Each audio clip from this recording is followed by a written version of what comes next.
तो खबरों की शुरुआत होगी बड़ी और अहम जानकारी के साथ। बड़ी जानकारी मौजूदा वक्त की सामने आ रही है।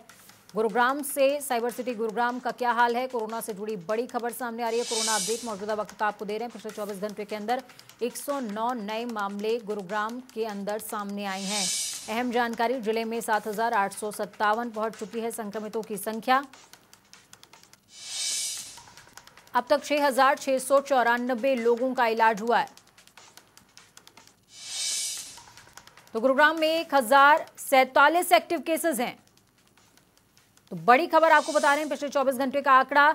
24 घंटे के अंदर 109 नए मामले सामने आए हैं। अब तक 116 लोगों की मौत हो चुकी है सिर्फ साइबर सिटी गुरुग्राम में। तो गुरुग्राम का क्या कहता है कोरोना का आंकड़ा, कोरोना से जुड़ी बड़ी और अहम जानकारी दे रहे हैं। पिछले 24 घंटे के अंदर 109 नए मामले सामने आए हैं, संख्या 100 के पार है। और इसी के साथ जिले में 7,857 संक्रमितों की संख्या हो चुकी है। कैथल का क्या हाल है, कोरोना से जुड़ी अहम जानकारी मौजूदा वक्त की कैथल से आपको दे रहे हैं। पिछले 24 घंटे के अंदर 5 नए मामले कैथल से सामने आए हैं। जिले में 176 हो चुकी है संक्रमितों की संख्या कैथल में। अब तक 129 लोगों का इलाज हुआ है, यानी कि इन तमाम लोगों ने रिकवर किया है। तो वहीं कैथल में एक्टिव केसेस की बात करें तो 47 एक्टिव केस कैथल के अंदर हैं। कैथल से कोरोना से जुड़ी बड़ी और अहम जानकारी सामने आ रही है।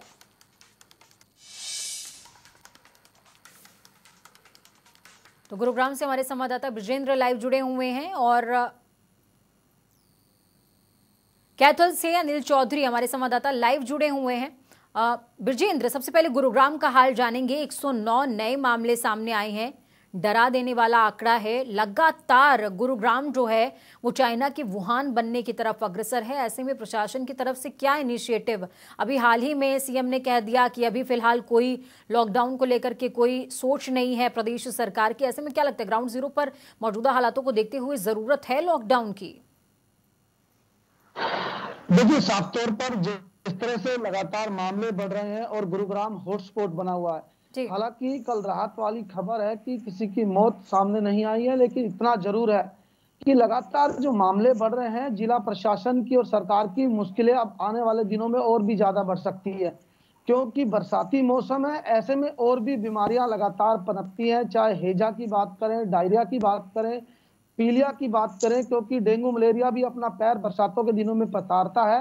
तो ऐसे में जिला प्रशासन की चिंताएं और भी लगातार बढ़ती जा रही हैं और साथ ही साथ कोविड-19 के मामले भी जिस तरह से लगातार बढ़ रहे हैं, कहीं ना कहीं ये चिंता का भी विषय है। साथ ही साथ लगातार प्रशासन ये प्रयास कर रहा है कि लगातार जो मामले हैं उन पर कैसे अंकुश लगा जाए, उसके लिए लगातार रणनीति बनाई जा रही है। जिला प्रशासन लगातार ये दावा कर रहा है कि जो रिकवरी रेट है वो बेहतर हो चला है, लेकिन साफ तौर पर जो चैन है वो टूटती नजर नहीं आ रही है। हालांकि एहतियातन तौर पर तमाम जो है जिला प्रशासन की ओर से गाइडलाइन जारी की गई है कि किस तरह से लोगों को अपने आप को बचाना है, किस तरह से लोगों को सावधानी बरतनी है। उसके लिए भी समय समय पर सोशल मीडिया के माध्यम से उपायुक्त लगातार लोगों से जुड़े रहते हैं और लगातार जानकारी भी साझा करते रहते हैं। ऐसे में लगातार बैठकें का दौर भी लगातार जारी है।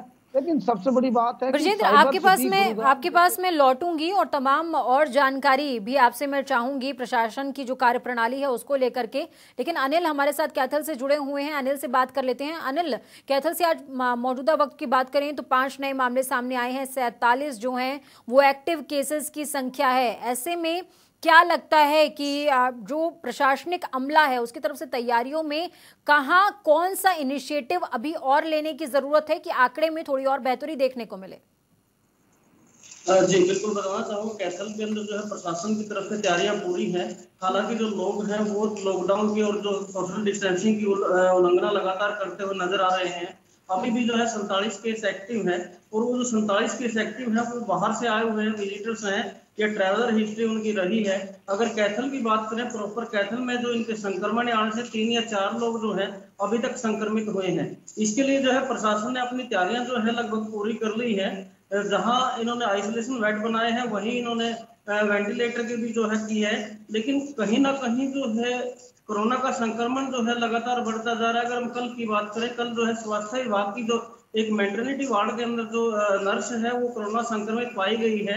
उसके बाद जो है अस्पताल का जितना भी स्टाफ है वो सारा क्वारंटाइन कर दिया गया है। तो ऐसे में मतलब देखने को ये मिल रहा है कि जैसे स्वास्थ्य विभाग के कर्मी भी जो मैटरनिटी वार्ड के अंदर लगे हुए वो भी कोरोना संक्रमित पाए जाते हैं। तो कहीं ना कहीं चिंता का तो विषय है, लेकिन प्रशासन जो है अपनी तरफ से पूरी एहतियात बरते हुए है।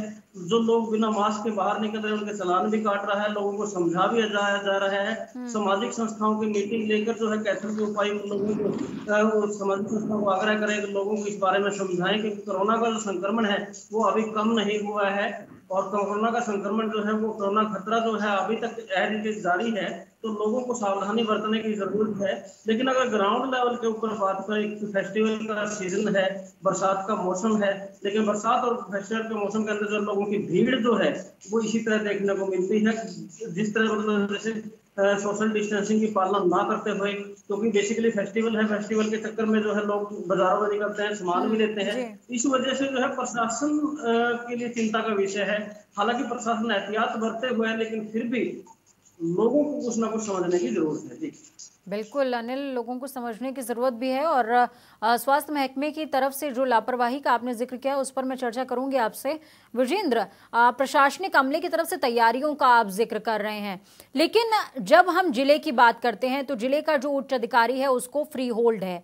तो ऐसे में क्या जो और राज्यों की तरफ से इनिशिएटिव लिया गया वीकेंड पर लॉकडाउन का, इस तरीके का काम, क्या ऐसा नहीं लगता आपको कि दिल्ली से सटे जो तमाम जिले हैं उनमें होने की जरूरत है? क्योंकि खासतौर पर हम गुरुग्राम की बात कर लें, सोनीपत, फरीदाबाद, ये तमाम ऐसे जिले हैं जहां पर संक्रमितों का आंकड़ा सैकड़ों से नीचे नहीं आता है और प्रशासन को सिर्फ रोड मैप कागजों पर बना कर रख देने से अब काम नहीं चलने वाला। ये स्थितियां साफ तौर पर बता रही हैं।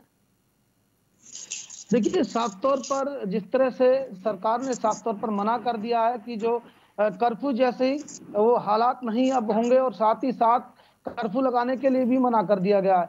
तो ऐसे में गुरुग्राम की जनसंख्या लगातार यहाँ पर देखी जाती है कि जो प्रवासी मजदूर हैं वो यहाँ पर बहुत ज्यादा मात्रा में है, साथ ही साथ इंडस्ट्री यहाँ पर लगी है और गुरुग्राम दिल्ली से बिल्कुल सटा हुआ।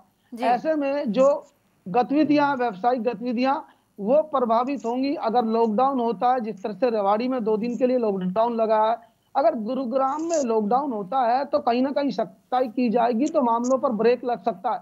लेकिन तमाम उन चीजों के बारे में भी सोचना होगा, व्यावसायिक गतिविधियों के बारे में भी सोचना होगा, क्योंकि जो मामला है वो गड़बड़ा जाएगा।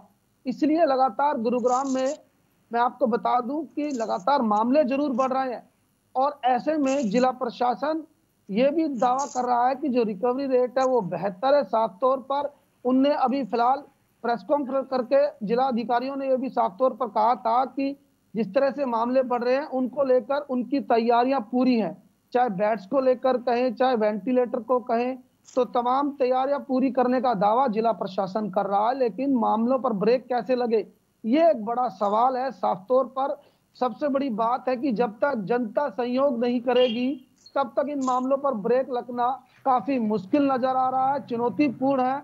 ऐसे में जिला प्रशासन लगातार लोगों को जागरूक भी कर रहा है, लेकिन लगातार लापरवाही वो देखी जा रही है। लेकिन अहम सवाल ब्रजेंद्र ये भी उठता है ना कि जो बॉर्डर एरिया है, जैसे हम एनसीआर की बात कर लें, तो जब गुरुग्राम के अंदर दिल्ली से कोई बंदा प्रवेश कर रहा है, कोई व्यक्ति प्रवेश कर रहा है, तो उसकी क्या पर्याप्त एंट्री हो रही है, क्या पर्याप्त थर्मल स्कैनिंग उसकी की जा रही है, तमाम एहतियात जो प्रशासन की तरफ से बढ़ते जाने चाहिए क्या वो बढ़ते जा रहे हैं? मेरे ख्याल में शायद ग्राउंड जीरो पर प्रशासनिक अमले की तरफ से कुछ तो गड़बड़ी है, क्योंकि ये चेन नहीं टूट रही है, लोग जागरूक नहीं हो रहे हैं, या तो लोगों को जागरूक करने में परेशानी है या रिकॉर्ड रखने में परेशानी है। कहीं कोई स्टेप ऐसा है जो गलत उठ रहा है लगातार? बिल्कुल, देखिए साफ तौर पर इस तरह के हालात नहीं है कि बॉर्डर से दिल्ली से जो लोग गुरुग्राम में एंट्री करते हैं उनकी थर्मल स्कैनिंग की जाए या उनकी जांच की जाए। फिलहाल लाखों की तादाद में भीड़ गुरुग्राम से दिल्ली और दिल्ली से गुरुग्राम पहुंचती है। ऐसे में लगातार ये मुश्किल है कि लोगों की थर्मल स्कैनिंग की जाए, क्योंकि जाम काफी लंबा लग सकता है, क्योंकि करीब 25-30 लाख की आबादी गुरुग्राम में सफर करती है। तो ऐसे में ये मुश्किल होगा कि लोगों की थर्मल स्कैनिंग की जाए, उनकी जांच की जाए। लेकिन इतना जरूर है साफ तौर पर जिस तरह से पोर्टल बनाए गए हैं, अगर बाहर से आने वाला व्यक्ति हरियाणा सर्व पोर्टल पर अपनी जानकारी देगा। अगर वो 72 घंटे से ज्यादा गुरुग्राम में ठहरता है तो उसको पोर्टल पर जानकारी देनी पड़ेगी, अपने कोविड-19 का पूरा डाटा देना पड़ेगा, परिवार की जानकारी देनी पड़ेगी। इस तरह की व्यवस्था की गई है, लेकिन क्या लोग इस पर अमल कर रहे हैं, क्या लोग इन बातों पर अमल कर रहे हैं, ये एक बड़ा सवाल है। लोगों को भी अपनी जिम्मेदारी समझनी पड़ेगी, सारा दोष हम प्रशासनिक अमले को नहीं दे सकते। बहुत बहुत धन्यवाद ब्रजेंद्र हमारे साथ जुड़ने के लिए। अनिल आपका भी बहुत बहुत धन्यवाद। आप दोनों ही अपना बहुत ज्यादा ख्याल रखिए। ग्राउंड जीरो पर जनता टीवी लगातार मौजूद है, हम पल पल की अपडेट आपको दे रहे हैं।